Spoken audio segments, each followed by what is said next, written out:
4,310 doktor kontrak meletak jawatan dalam tempoh 7 tahun sehingga 2023 dengan 924 orang meletak jawatan tahun lalu. Menteri Kesihatan Datuk Seri Dr. Zulkifli Ahmad berkata jumlah itu mewakili 2.82% daripada jumlah keseluruhan 32,813 pegawai perubatan kontrak tahun lalu. Kami dengan 151 hospital tentunya berdepan dengan pelbagai permasalahan. Malaysia kini berdepan kebimbangan mengenai masa depan sistem kesihatan awam apabila semakin ramai doktor memilih untuk meninggalkan perkhidmatan kerajaan. Antara faktor yang sering dibangkitkan termasuk beban kerja yang tinggi, peluang kenaikan kerjaya yang terhad serta tawaran gaji dan faedah yang lebih menarik di sektor swasta dan luar negara. Welcome to Lawyer Podcast yang ke-6. Hari ini kita akan masuk kepada sektor kesihatan di Malaysia.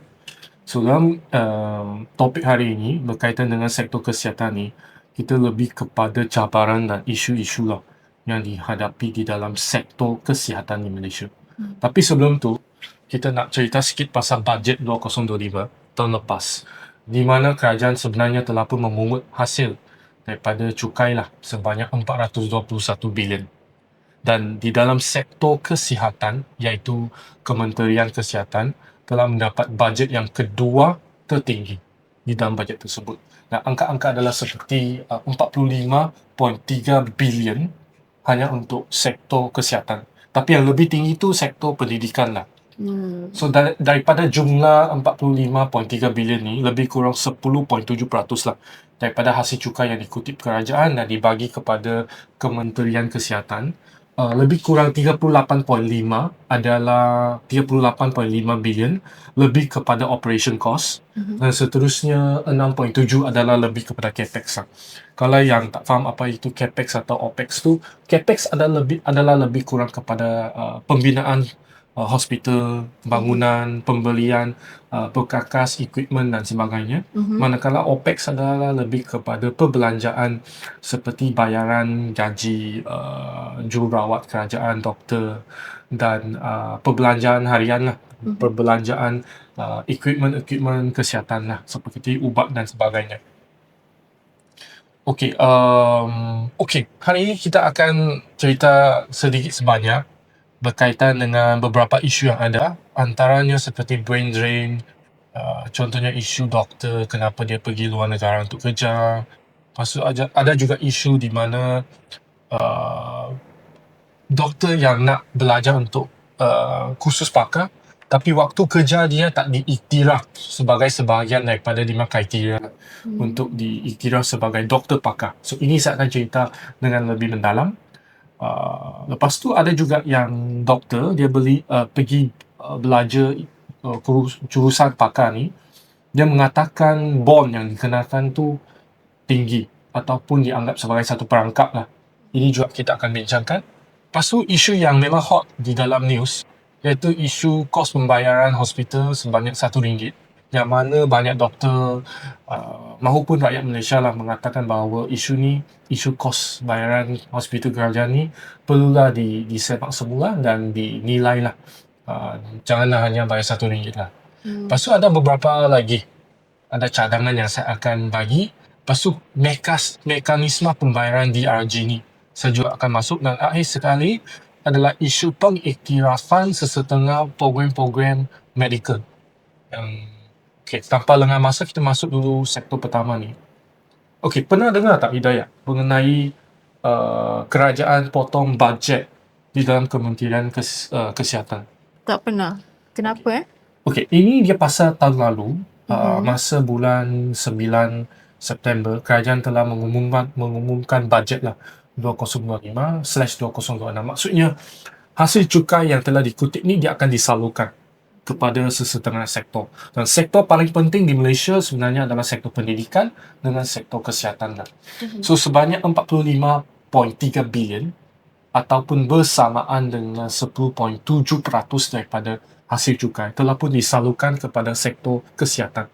Sebenarnya kalau kita melihat kepada prestasi ekonomi Malaysia pada tahun lepas, actually not bad. Kadar inflasi lebih kurang 1.38. Dia sebenarnya telah menurun daripada tahun sebelumnya 2024 dan 2023. Tapi masalahnya tahun ni 2026, kadar inflasi Malaysia sebenarnya telah pun meningkat kepada 1.8 dan lebih kurang 2%. Itu kita jangan masuk dulu untuk kadar inflasi. Tapi ini telah mendorong kepada kerajaan memotong bajet di dalam kementerian yang telah mendapatkan bajet yang tinggi. Contohnya Kementerian Pendidikan dan juga Kementerian Kesihatan. Tapi hari ini kita sekadar nak touch sama ada pemotongan bajet ni dia akan memberikan kesan yang mendalam atau impact yang dalam atau negatif kepada stakeholder lah, kepada sektor kesihatan atau tidak lah.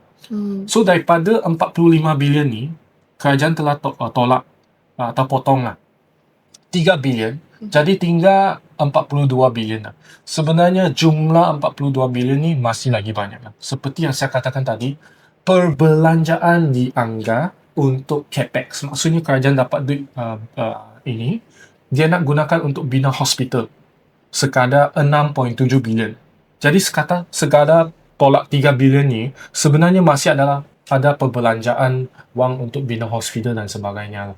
Tapi kita nampak daripada berita lah untuk minggu lepas. Saya bagi contoh di Johor dan juga di Sabah. Di Johor, di Segamat, hospital Segamat sebenarnya mengalami kekurangan doktor pakar. Daripada jumlah kekosongan 169 kerusi, hanya 120 sahaja yang dipenuhi. Maksudnya kekurangan lagi 49 doktor di Segamat. Dan ini menyebabkan banyak doktor di hospital Segamat terpaksa mengisikan kerusi kekurangan. Maksudnya dia orang sebenarnya ada satu ratio lah. Satu orang doktor dia akan merawat berapa pesakit. Tapi ratio untuk merawat pesakit tu sebenarnya telah pun meningkat disebabkan kekurangan. Saya tidak pasti sama ada pemotongan bajet di dalam sektor kesihatan ni merupakan satu punca di mana doktor-doktor di Malaysia yang terutamanya bekerja di hospital kerajaan memilih untuk make it very straightforward, resign lah dan beralih mungkin ke sektor swasta ke atau ke luar negara. Lepas tu di Lahad Datuk, hospital Lahad Datuk pun kekurangan doktor. Dan ini adalah satu statistik yang menakutkan. Okey, saya nak masuk yang kemudian ni, statistik lebih mendalam di dalam isu kedua kita, iaitu berkaitan dengan brain drain. Okey. Sebelum tu, setiap tahun kita ada lebih kurang 5,000 graduan atau lepasan universiti untuk jurusan doktor, medical.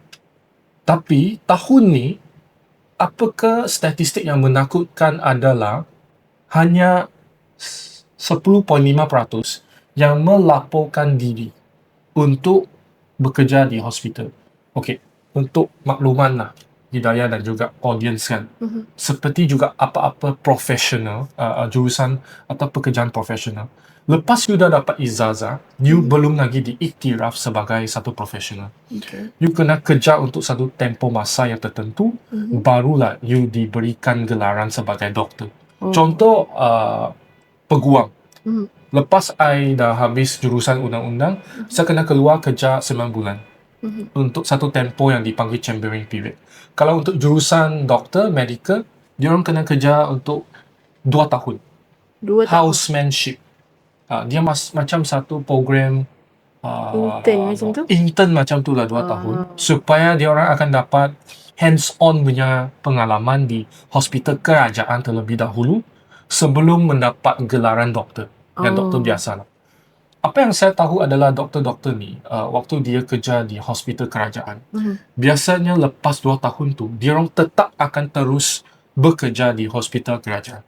Yang kebanyakannya, dengan katalah, mendapat peluang untuk meneruskan pembelajaran di jurusan master atau PhD.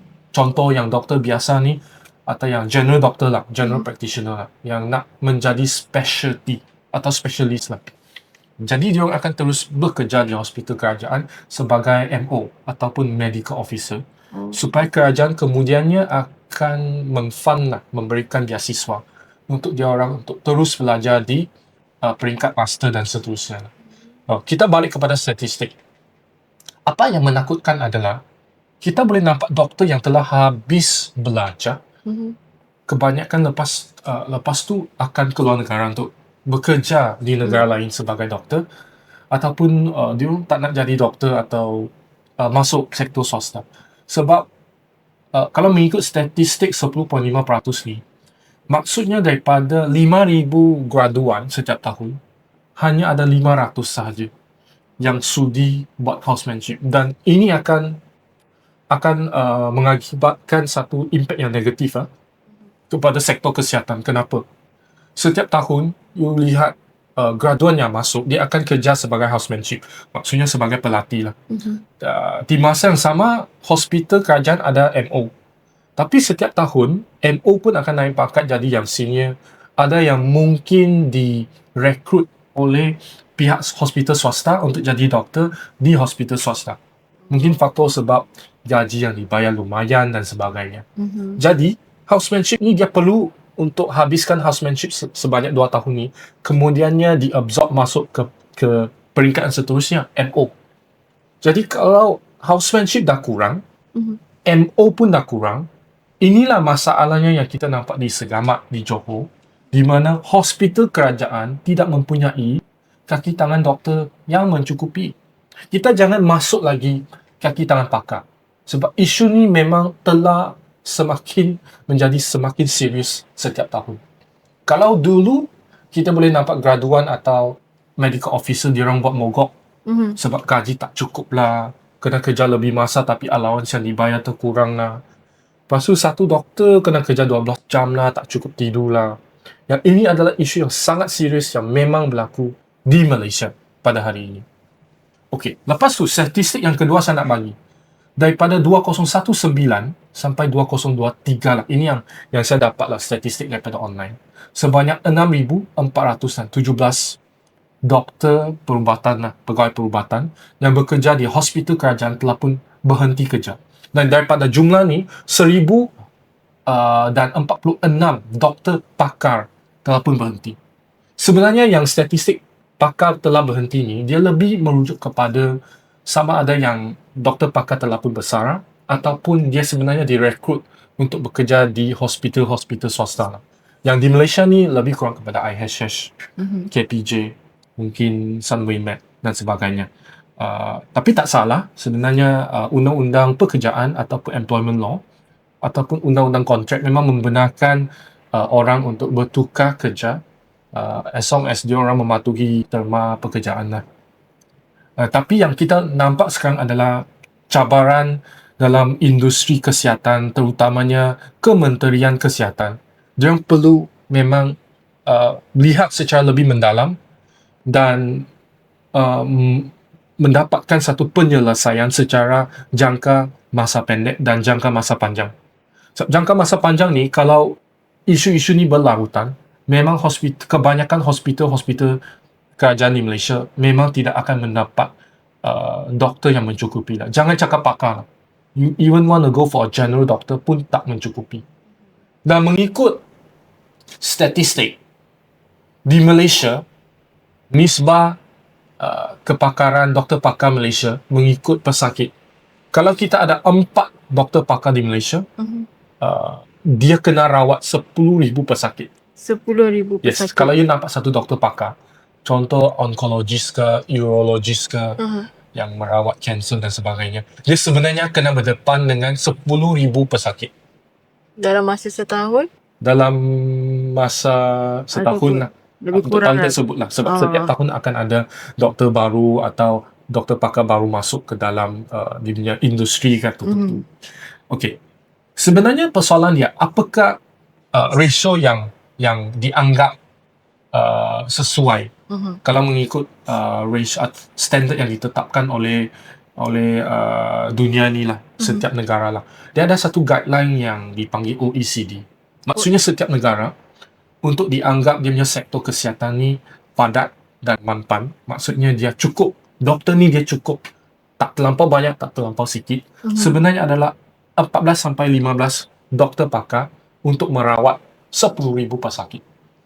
Maksudnya di Malaysia itself, kita sebenarnya kurang 2/3 daripada apa yang ini adalah minimum standard yang diperlukan oleh OECD.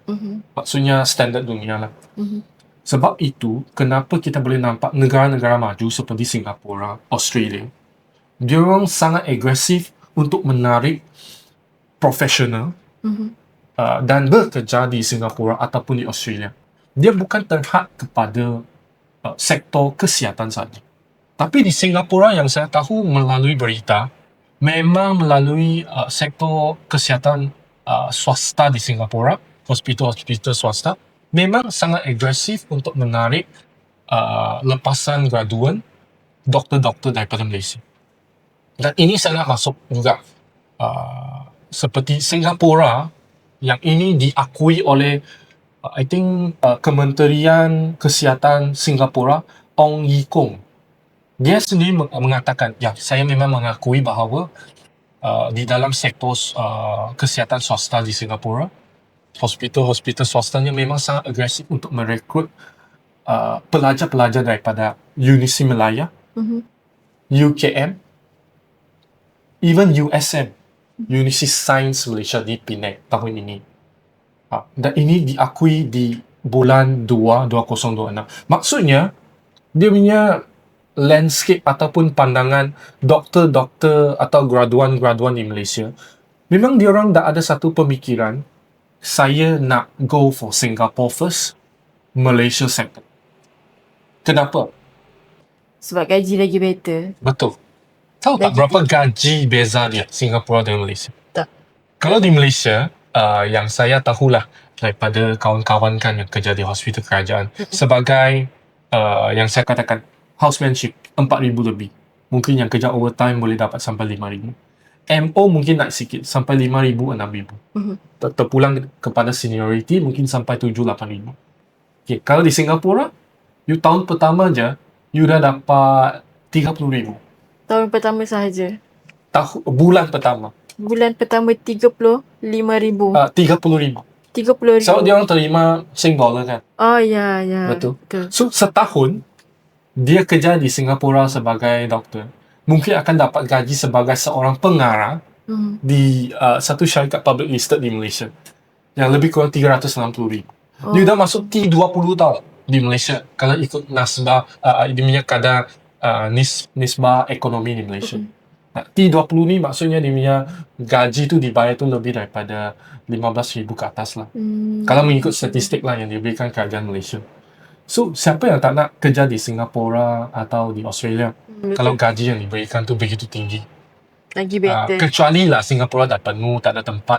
Tapi isu orang kata brain drain, penghijrahan tenaga mahir ke luar negara ni memang selalu berlaku. Bukan sahaja di dalam sektor kesihatan, tapi mana-mana sektor pun. Sebab kebanyakan orang rakyat Malaysia tu memang suka ke Singapura kerja disebabkan perbezaan gaji lah yang dibayar tu. Tapi sekarang hari ini kita nak khaskan sahaja kepada doktor lah. Dan bagaimanakah sekiranya mana-mana orang yang sebagai policy maker, apakah cara-cara yang boleh dilakukan untuk menghindari penghijrahan tenaga mahir ke negara Singapura ataupun mana-mana negara maju lah. Sebab isu-isu ni kita perlu lihat dan bagaimana kita boleh menangani doktor-doktor di Malaysia daripada keluar daripada negara lah. Kalau dia masuk ke hospital swasta di Malaysia, I think it is still okay lah. Sebab gaji dia dapat daripada hospital swasta Malaysia, dia tetap gunakan di Malaysia. Tapi kalau dia kena pergi luar negara, itu yang saya rasa ada sikit sayang lah. Tapi kalau kan kebanyakan doktor yang berhenti ni kan sebab diorang pun burn out macam tu kan. Sebab diorang kena kerja dengan lebih masa. Jadi Burn out, yes, betul. Jadi you punya pandangan, adakah diorang berhenti ni disebabkan masalah diri dia sendiri, individu, ataupun sebenarnya sistem yang salah? Sebab tu diorang pilih untuk berhenti Saya bekerja rasa dari dia memang masalah kerajaan. utama adalah lebih holistik dan juga sistem. Dua-dua pun ada. Sistem maksudnya doktor kadang-kadang dia kena layan begitu banyak pesakit. You bayangkan kalau daripada tingkat 1 kadang-kadang kena pergi tingkat 4. Lepas tu setiap 1-2 jam dia kena pergi check setiap floor. Tiba-tiba ada emergency call pesakit di tingkat 3, perlukan satu doktor datang tengok atau ada orang complain. Doktor tu kena rush turun. Saya pernah dengar doktor di hospital kerajaan ada yang tak sempat makan pun lunch ataupun dinner. Ada yang terpaksa lepas waktu malam tidur 2 jam, dapat satu phone call kena masuk bilik operation bantu dan sebagainya. So itu yang satu. Yang pertama memang saya rasa fokus kerja doktor tidak sepatutnya kepada kerja admin. Maksudnya dia orang kena lagi isi semua tu maklumat. Saya rasa jururawat di hospital kena dilatih untuk mengambil alih sebahagian kerja administratif yang repeat yang repetitif. Supaya kerja-kerja doktor ni memang kepada kerja merawat, bukannya kerja admin. Dan ini adalah salah satu benda yang patut kerajaan lihat ke dalam. Tapi tak apa, itu cadangan kemudian kita boleh bincang kemudian dan sebagainya. Tapi yang kita lihat memang selama ni kenapa graduan atau doktor-doktor atau MO dia orang pergi buat mogok. Dan mogok-mogok yang berlaku ni pada tahun lepas ke atau 2 tahun lepas, dia bukannya berlaku di satu kawasan tau. Bukannya di KL, it happens in Penang, it happens in Johor dan sebagainya. Maksudnya all the MO memang bersetuju bahawa isu-isu dan masalah-masalah ini berlaku dan dia tidak pernah atau kurang diberikan perhatian oleh pihak kerajaan.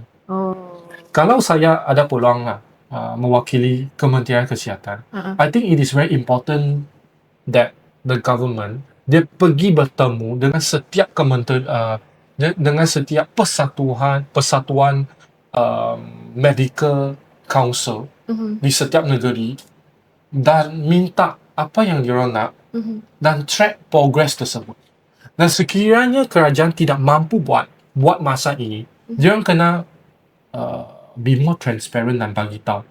Contohnya kalau you nak saya naikkan gaji daripada 4,000 kepada 8,000, kerajaan memang tidak mampu dalam tempoh ini disebabkan keadaan macam ini.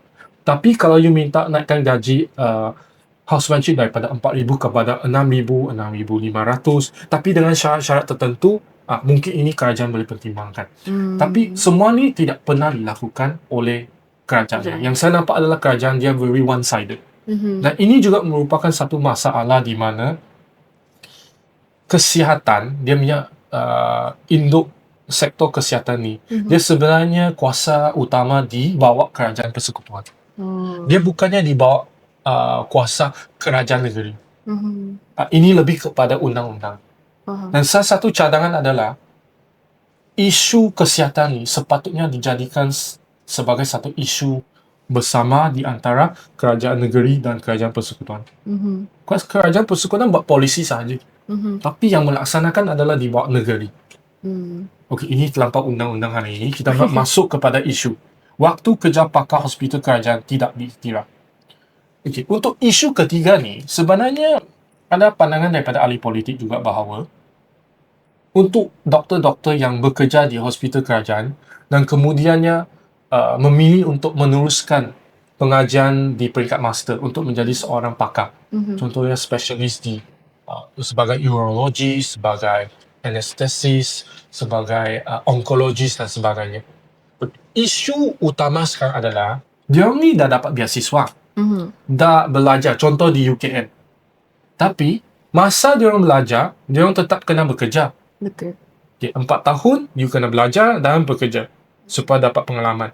Dan lepas you habis 4 tahun tu, you tetap kena kerja lagi 3 tahun wajib supaya you boleh diiktiraf sebagai doktor pakar. Okay, you fikir balik. Okay, kalau you nak belajar sebagai doktor, pertama sekali you masuk universiti, betul? Betul. Okay, kita kira daripada begini. You masuk A level atau pre-matriculation apa-apa lah, 1 tahun. Lepas tu you belajar ijazah degree untuk MBBS lah orang kata, 4 tahun. 4 ke 5 tahun? 4 ke macam. Okay, 5 tahun hilang. Lepas tu you kena keluar kerja housemanship 2 tahun. Dan 2 tambah 5, 7. Okay, sikit. Contoh you sekarang kerja 2 tahun, you continue medical officer mungkin kerja 3 tahun. Dah 10 tahun hilang. Kemudian kerajaan offer you beasiswa belajar master. Masa tu you kena kerja 4 tahun. Okey, 3 sampai tambah dengan 4 dah hilang 14 tahun. Okay. Sekarang isu yang doktor pakar ni, I dah habis belajar untuk masa ni. Kenapa you tak iktiraf I sebagai doktor pakar terus? I wasted 14 years, 14 tahun of my life and working for the including daripada peringkat matrix, degree dan sebagainya. Okay. Yang diorang nak adalah I finish my master 4 year, you bagilah gelaran doktor pakar kepada I. Tapi sekarang kerajaan punya kedudukan adalah you kena lagi kerja 3 tahun extra.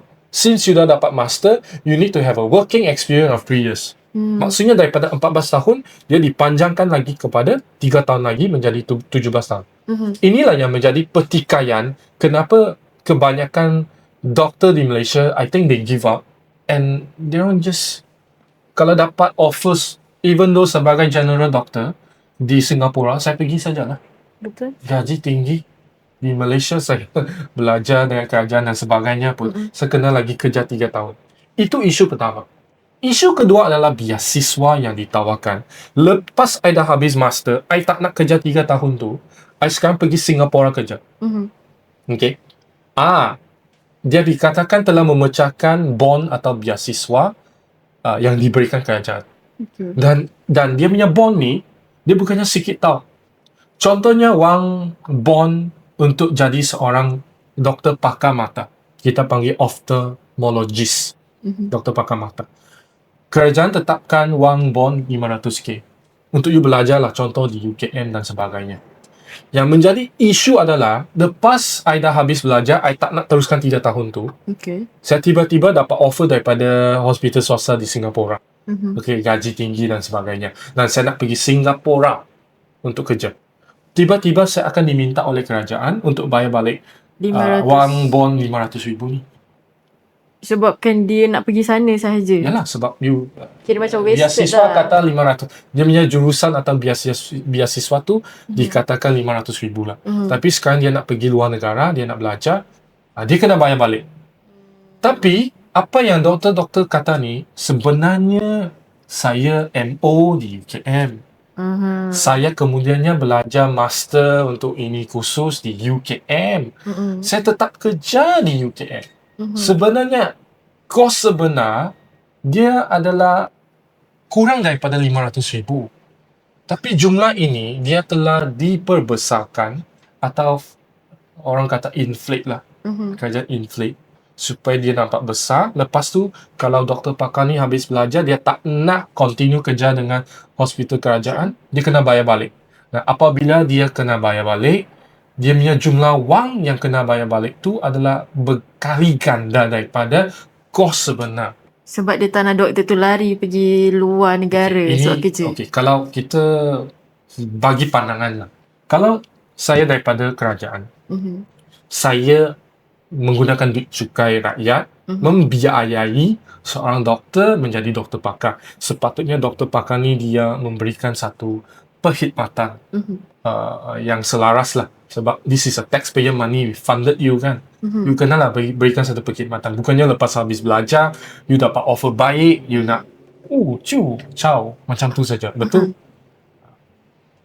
So, kalau I sebagai kerajaan, saya akan tetapkan satu mungkin bayaran penalti. Dan ini terpakai mana-mana bayaran beasiswa. Contohnya MARA ke atau mana-mana beasiswa yang private sector tawarkan pun. Kalau you langgar, you memang kena bayar penalti.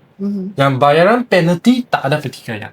Yang menjadi pertikaian, adakah bayaran kadar penalti yang begitu tinggi ni, di mana dia punya kos sebenar untuk kos ni, dia sebenarnya bukannya 500.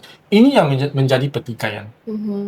Sepatutnya Kementerian Kesihatan kena lihat kepada isu ini dan memberikan satu figure yang betul, selaras dengan data statistik, supaya doktor-doktor ni dia tidak orang kata apa, macam dilingguri. Macam satu perkataan yang sangat susah difaham. Dia digari lah. Just because saya kerja dengan hospital kerajaan dan saya nak menjadi seorang specialty, saya kena bayar ikut wang bond 500k. Yang mana actually this figure mungkin tak setinggi macam tu lah. Ini yang dikatakan lah oleh doktor-doktor tersebut lah. Dan menjadi pertikaian. Dan dia menjadi satu persoalan adalah kenapa doktor-doktor pakar ni dia lebih rela untuk melanggari bond tersebut dan tidak mahu berkhidmat dan teruskan berkhidmat di hospital kerajaan. Dia menjadi satu pertikaian. Kalau saya seorang doktor pakar, I would have think that I dah serve my period as a medical officer. I'm entitled untuk saya punya specialist punya ijazah ni. I dah habis belajar. I owe nothing kepada kerajaan. Kalau you nak cakap I tak berkhidmat, I dah berkhidmat. I am a MO, medical officer. I deserve to pick saya punya career path. Sama ada saya nak masuk hospital swasta yang mana saya boleh buat keuntungan 100k sebulan. Saya pergi Singapura sebagai doktor pakar, saya mungkin dapat untung 200k sebulan sebab dia punya pertukaran kadar mata wang asing yang berlainan. That is my choice. Tapi pandangan kerajaan adalah you dah habis sebagai doktor pakar, you tetap kena berkhidmat dengan kerajaan dan sebagainya. Ini adalah yang tadi kita telah bincangkan. Sebenarnya isu ni wajib dilihat oleh kerajaan sebab beasiswa pembelajaran jurusan pakar ni dia tidak boleh dianggap oleh doktor-doktor yang kerja di hospital swasta ni sebagai satu perangkap. Sebab doktor-doktor pakar ni dia akan menjadi satu role model dan senior kepada doktor-doktor baru yang masuk ke dalam pasaran ataupun yang dah start berkhidmat di hospital kerajaan. Dan doktor-doktor pakar ni, dioranglah yang akan menjadi penceramah. Yang akan memotivasikan doktor-doktor yang sedia ada ni. Sama ada diorang patut menerima bon-bon kerajaan ni untuk belajar jurusan specialist ni.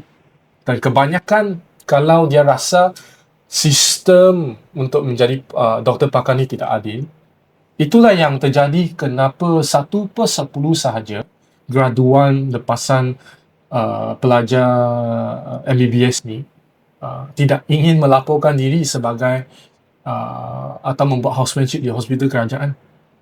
And isu ni I rasa dia bukannya berlaku pada 1 tahun 2 tahun lepas. This is an accumulation of isu-isu kesihatan, I think more than 10 years back. Sebab untuk you menjadi seorang doktor pakar, you bukannya menjadi pakar dalam tempoh 1 hari. You become a specialist after you have trained for more than 10 years or more. Okey, seterusnya isu yang kelima ni, saya nak cakap pasal insurance. Okey, ini berkaitan sekiranya seorang pesakit dia sakit, dia masuk hospital swasta, dia dapat rawatan, kebanyakannya akan dibiayai oleh insurans swasta yang kita bayarlah medical insurance dan sebagainya. Tapi pada tahun 2021 sampai 2022, syarikat insurans di pasaran, dia sebenarnya menerima premium 21%. Maksudnya daripada 100 yang dia terima tu, contoh, dia terima RM21 di dalam pasaran untuk setahun ni lah, contoh. Yang dia kena bayar keluar kepada pesakit-pesakit yang menuntut daripada insurans berjumlah RM73. RM73. Maksudnya apa? Syarikat insurans swasta ni dia sebenarnya mengalami kerugian. RM73 you tolak 21, maksudnya syarikat swasta insurans ni dia kena menampung RM52.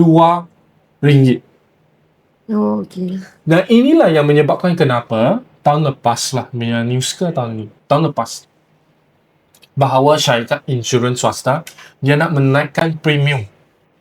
Maksudnya setiap bulan kalau orang yang membeli medical insurance ni kan, dia akan bayar 300 lebih dan sebagainya. Dia sebenarnya ada satu base dengan satu premium. So syarikat swasta insurance ni dia meningkatkan premium tersebut berdasarkan kadar pembayaran tuntutan insurans untuk tahun-tahun yang berikutnya. Kalau lebih banyak orang tuntut dan syarikat insurans ni mengalami kerugian lah. Maksudnya dia bayar lebih banyak tuntutan berbanding dengan insurans yang kutip tu, dia akan tingkatkan insurans tersebut. Dan apakah kesan ni? Kesan yang akan menyebabkan kadar pembayaran premium insurans ini meningkat. Dan kerajaan akhirnya dia masuk campur tahun lepas, dan sebenarnya kerajaan dia nak memperkenalkan kerajaan punya insurans, MHIT, Malaysia Health Insurance dan Takaful. Dan I think dia diperkenalkan oleh Menteri Kesihatan kini di bawah YB Zulkifli Ahmad. Dan salah satu mekanisme yang beliau nak laksanakan adalah mekanisme DRG. Okey, anggap dia sebagai satu apps padu.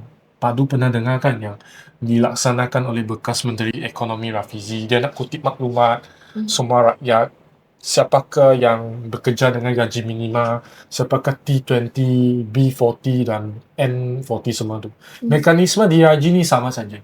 Dia buat satu apps lagi. Okay. Tapi apps ni dia nak kumpulkan maklumat berkaitan dengan semua benda berkaitan dengan hospital-hospital swasta dan kerajaan. Contohnya, kos pembedahan, kos pembayaran gaji doktor pakar, doktor, lepas tu kos ubat, kos konsultansi, supaya dia boleh tahu setiap tahun berapa banyak kos-kos pembiayaan pembedahan ni, dia meningkatkah, menurunkan, dan apakah perbezaan antara kos-kos yang dikenakan di hospital swasta dengan hospital kerajaan.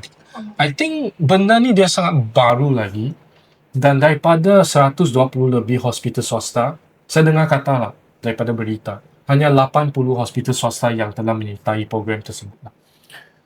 Dan cadangan saya adalah kepada polisi-polisi maker ni, sepatutnya kerajaan perlu memberikan satu insentif kepada hospital-hospital swasta yang menyertai program ini. Sebab kalau tidak, memang susah untuk dapatkan maklumat dan data dan informasi semua ni untuk polisi-polisi maker di Kementerian Kesihatan untuk membuat dasar mereka. Okey. Kita balik kepada lagi salah satu isu di mana kos bayaran hospital kerajaan. Pernah dengar tak berapa yang kita kena bayar kalau kita pergi?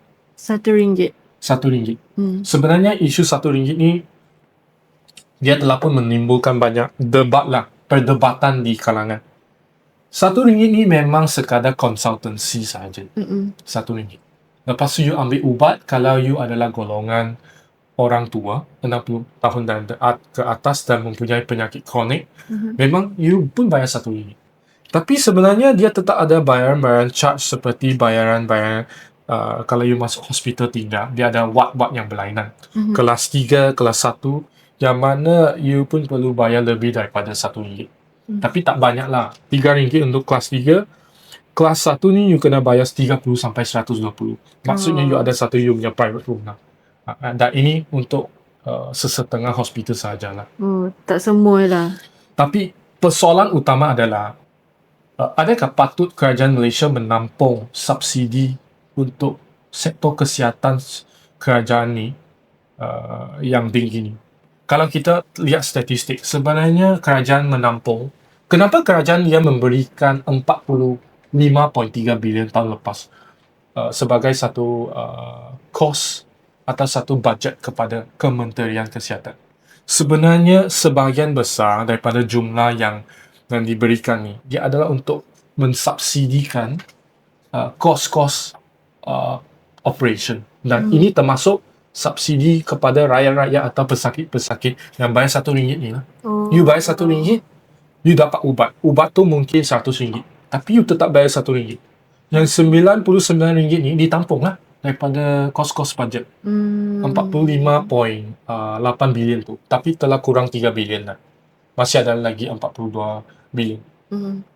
Jadi sebahagian besar kos-kos perbelanjaan operation cost tu adalah untuk menampung bayaran-bayaran pembedahan pesakit, ubat-ubat dan sebagainya. Okey, ini adalah cadangan saya.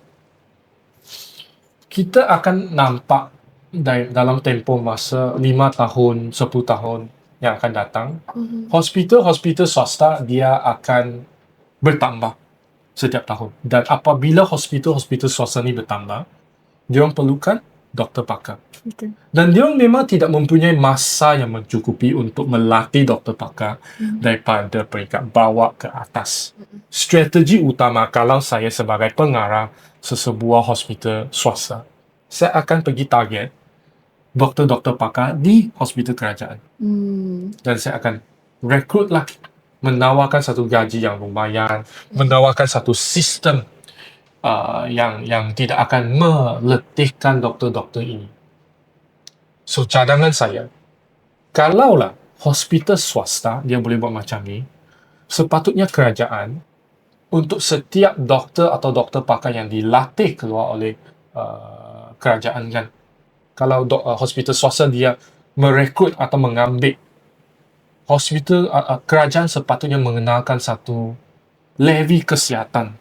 Levy Levy Apa tu tu? dia maksudnya satu jumlah yang you kena bayar lah. Kalau sesetengah pekerja ni dia datang ke satu industri atau dia di poach lah. Contohnya levy ni kenakan kepada migrant worker, Okay. warga asing. pekerja asing yang datang kerja.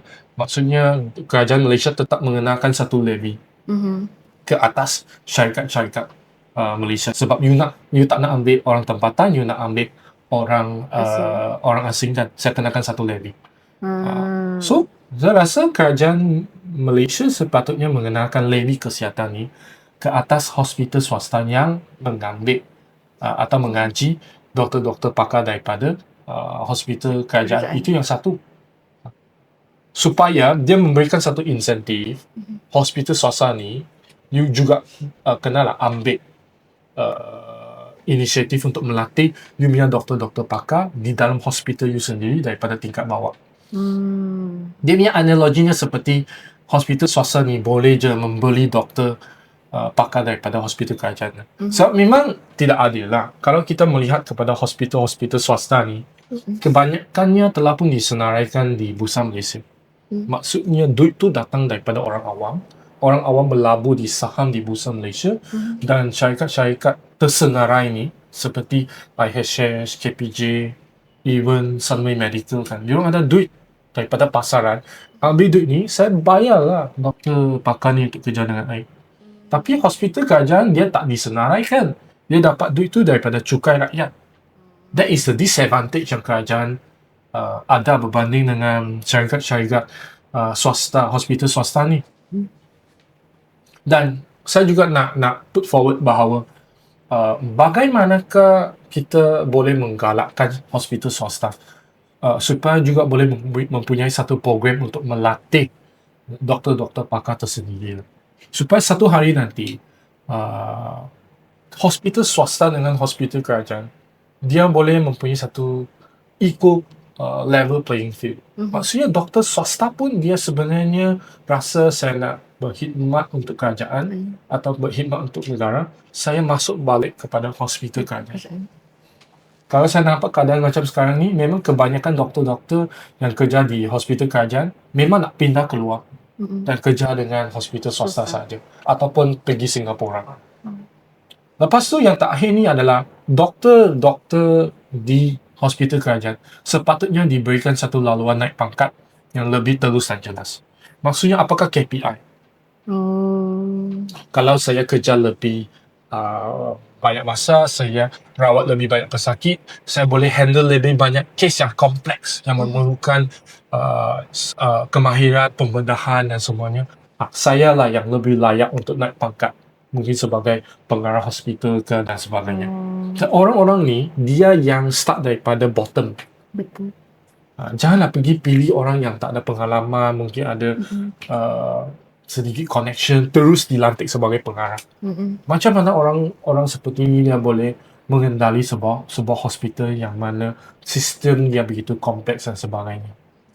Inilah yang patut dilaksanakan di peringkat hospital kerajaan lah. Okey, cadangan lagi. Bagaimana kita boleh buat reformasi kekhidmatan doktor? pertama sekali, doktor-doktor dan doktor pakar ni, kalau untuk gaji di Malaysia ni memang tidak boleh setanding dengan Singapura. Tapi apa yang Malaysia boleh buat adalah memberikan satu gaji progresif. Maksudnya? Gaji progresif ni maksudnya gaji pokok adalah 4,000. Tapi kalau dia hit sesetengah KPI, dia punya gaji akan ikut dia punya KPI dan dibayar ikut apa yang dilakukan. Dan bukannya sekadar ikut waktu kerja, waktu seniority atau waktu tahunan. Kalau saya rajin, saya patut dibayar lebih lah. Betul. Kalau saya boleh handle kes yang lebih kompleks, contoh seperti kes pembedahan, mungkin per kes tu dia akan dapat lebih sikit untuk doktor pakar. Ini adalah berdasarkan prestasi dan bukannya artificial lah ataupun pembayaran secara sewenang-wenang. Yang kedua saya cakap tadi adalah sistem kenaikan pangkat ni KPI lah. Maksudnya kita kena lihat doktor ni dia seorang pakar ke, berapa banyak pesakit yang dia telah rawat, berapa banyak tahap kesukaran kes yang telah di-handle dia dan sebagainya. Dan dia perlu dinilai, kes-kes ni dia boleh prepare dalam satu sistem, dia masukkan dan dia harus dinilai oleh satu badan penilaian yang bebas. Dan dia perlu terdiri daripada mungkin pesara-pesara doktor pakar ke, mungkin daripada pihak swasta ke, pihak kerajaan ke, dan seboleh-bolehnya keanggotaan ahli itu tidak boleh mempunyai keahlian majoriti daripada pihak kerajaan.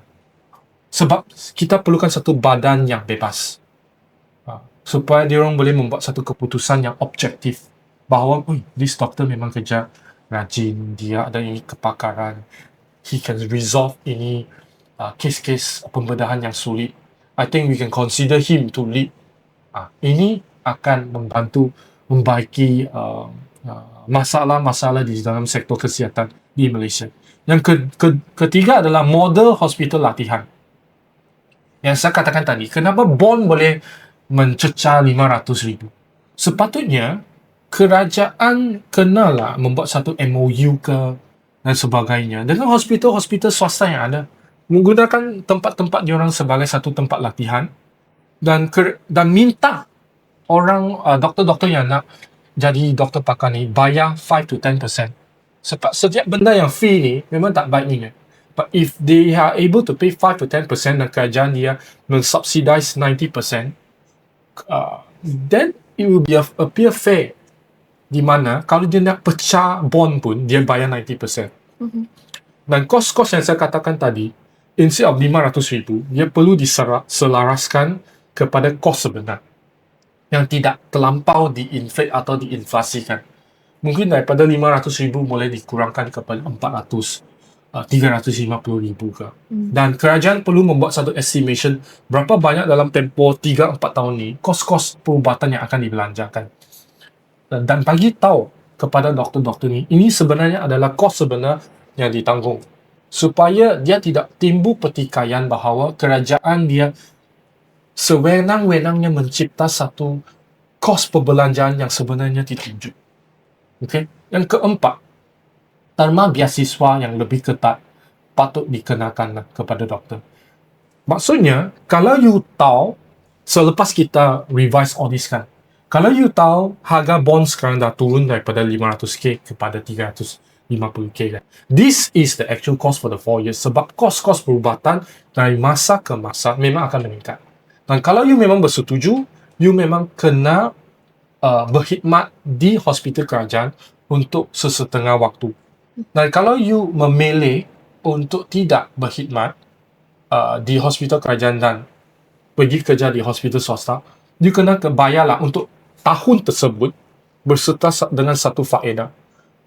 Cadangan saya adalah, walaupun sesetengah orang dia nak kerja di hospital swasta kan, dia sebenarnya patut diberikan peluang di tahun kedua atau ketiga untuk balik dan kerja di hospital kerajaan. Maksudnya kalau saya sekarang habis belajar, saya punya master, saya adalah specialist. Okay? Saya memilih untuk kerja di hospital swasta untuk tahun berikutnya sebab gaji dia tinggi. So untuk tahun tersebut, kerajaan kena bond secara berperingkat. Contohnya bond tu kena bayar 5 sampai 6 tahun. So untuk tahun yang pertama tu, apa yang dia kena bayar tu, you you kenakan satu faedah yang tinggi untuk tahun itu saja. Supaya dia tahu, kalau saya kerja di hospital swasta, saya boleh untung 200,000, 300,000 setahun. Tapi saya punya faedah kena bayar tu tinggi. So, dia kelaskan proses pembayaran balik tu secara tahun yang you tetap nak kerja dengan hospital kerajaan dengan tahun yang you nak kerja dengan hospital swasta. Dan ini akan mendorong doktor-doktor pakar ni berfikiran think twice. Supaya dia akan fikir, okay, even yang nak keluar kerja dekat sektor swasta pun, lepas kerja 1 tahun, contoh dia kena bayar 100k tahun tu. Okay, kalau ikut bond. Tapi you pilih untuk kerja di sektor swasta, you akan dikenakan 100k plus 30% interest. Maksudnya you kena bayar 130,000 untuk bond tersebut. Nah, kalau saya doktor swasta, saya fikir macam tu, saya baik kerja dengan hospital kerajaan untuk 2-3 tahun ni supaya saya habiskan saya punya bond, baru saya beralih kepada hospital swasta. Itu adalah cadangan. Tapi saya rasa cadangan ini tidak akan disukai oleh ramai doktor pakar yang ramai di luar. Okay, last adalah isu farmasi ni lah. Di mana ada pelajar yang habis belajar untuk program farmasi ni, dia tidak diiktiraf oleh Pharmacy Board. Nah, ini sebenarnya saya pernah sentuh, tapi saya nak sentuh sekali lagi sebab pada minggu lepas, ada satu universiti Alexandria di Mesir yang menawarkan program farmasi klinikal. Tetapi pelajar-pelajar ni lepas dia habis belajar di Mesir, dia balik Malaysia, Pharmacy Board di Malaysia tidak mengiktiraf ijazah ini. Dan ini sebenarnya adalah kes yang sama dengan yang saya sebut minggu sebelum tu mengenai pelajar IMU yang mana belajar Bachelor of Pharmacy, dia pergi belajar di Tasmania, tapi dia graduate dengan Bachelor Pharmacy with Applied Honours. Dia balik Malaysia, nak mohon untuk diberikan iktirafan sebagai farmasis berdaftar di Malaysia, tapi tidak dibenarkan sebab Board of Pharmacy mengatakan yang you belajar adalah Bachelor of Pharmacy, tapi yang you pergi buat training dekat luar negara ni, you habis dengan ijazah Bachelor Pharmacy with Applied Honours. Kedua-duanya walaupun adalah Bachelor of Pharmacy, tapi you punya waktu pembelajaran kredit adalah berlainan. You punya kursus atau you punya kelas yang you belajar berlainan dengan apa yang diperlukan di Malaysia. Jadi ini adalah salah satu isu yang memang kita punya klien atau student yang datang cari idea. Kita memang telah tanya pihak IMU dan pihak IMU pun telah membalas mengatakan dia masih proses bincang dengan Tasmania supaya meminta Universiti Tasmania ni dia memohon untuk mendapatkan satu pengiktirafan daripada Pharmacy Board di Malaysia. Jadi saya harap pelajar-pelajar yang belajar di Mesir ni yang mengalami masalah yang sama ni, diorang juga dapat mendapat satu penyelesaian di mana Universiti Alexandria di Mesir ni juga mampu memohon dan mendapatkan satu pengiktirafan daripada Pharmacy Board di Malaysia. Saya rasa itu sahajalah untuk sektor Malaysia, sektor kesihatan Malaysia yang kita bincangkan pada hari ini. Saya rasa memang ada banyak masalah yang kita telah sentuh dan memang memerlukan satu reformasi yang menyeluruh. Sekiranya anda adalah seorang doktor, farmasis dan sebagainya, anda boleh approach dengan saya dan saya ingin mencari seorang doktor yang memang bersetuju dengan masalah-masalah yang telah saya highlight ini. Dan saya nak buat satu podcast istimewa dengan anda. Okey, kalau anda rasa anda hendak membuat satu podcast dengan saya untuk menceritakan mungkin secara praktikal masalah-masalah yang saya sebutkan tadi itu, tolong hubungi saya dan saya nantikan dengan anda di mana podcast istimewa ini kita akan adakan pada minggu yang kemudian. Jadi, saya rasa episod yang ke-6 hari ini setakat ini sahaja. Dan sekian terima kasihlah. Kita jumpa lagi di episod seterusnya. Yes. Terima kasih.